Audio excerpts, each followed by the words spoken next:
আজকে আমি জীবনে প্রথম প্রেসার কুকারে চিকেন বিরিয়ানি রান্না করেছি, যেহেতু চিকেন একদম নরম গরুর মাংসের তুলনায়। আর প্রেসার কুকারটা যে সাইজ, সেটাতে আসলে 1 কেজি পোলাওর চাল দিয়ে বিরিয়ানি করেছি। এই জন্য আমি খুবই ঘাবড়ে গিয়েছিলাম। প্রথমে হচ্ছে যেভাবে চিকেন রান্না করতে হয় বিরিয়ানি করার সময়, টক দই আর যাবতীয় মশলা হলুদের গুঁড়া দিয়ে রান্না করে নিয়েছি। প্রেসার কুকারে কষিয়ে নিচ্ছি। তারপর সেখানে আমি 1 কেজি পোলাওর চাল 4 পট, আসলে আমার মনে হয়েছিল এখানে 2 পট বা 3 পট দিলে চিকেনের সাথে আর কি মেজারমেন্টটা পারফেক্ট হতো। তারপর 3টা সিটি যখন বাজবে তখন নামিয়ে নিয়েছি। আর মাঝখানে আমার চিকেনটা একটু পুড়ে গিয়েছিল, অন্য কাজে বিজি হয়ে গিয়েছিলাম। যেটা দেখতে পাচ্ছেন একদম ঝরঝরে আর পারফেক্ট হয়েছে।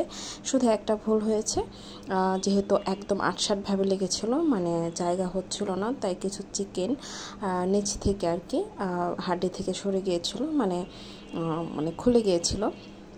তাছাড়া আর একটু পুড়ে গিয়েছিল, যেহেতু আমি অন্য কাজে সেটা ইচ্ছাকৃত না মাঝখানে চলে গিয়েছিলাম, আর তখন ভুলে গিয়েছিলাম যে আমার চুলায় রান্না। যাই হোক, আলহামদুলিল্লাহ খেতে এক কথায় অসাধারণ হয়েছে। স্বাদের কোনো তারতম্য হয়নি, আর একদম জাও হয়নি, শক্ত হয়নি। চালটা একদম পারফেক্টলি সিদ্ধ হয়েছে। চালের ডাবল পানি। আর প্রথমে চিকেনটা খুব সুন্দর করে কষিয়ে নেবেন।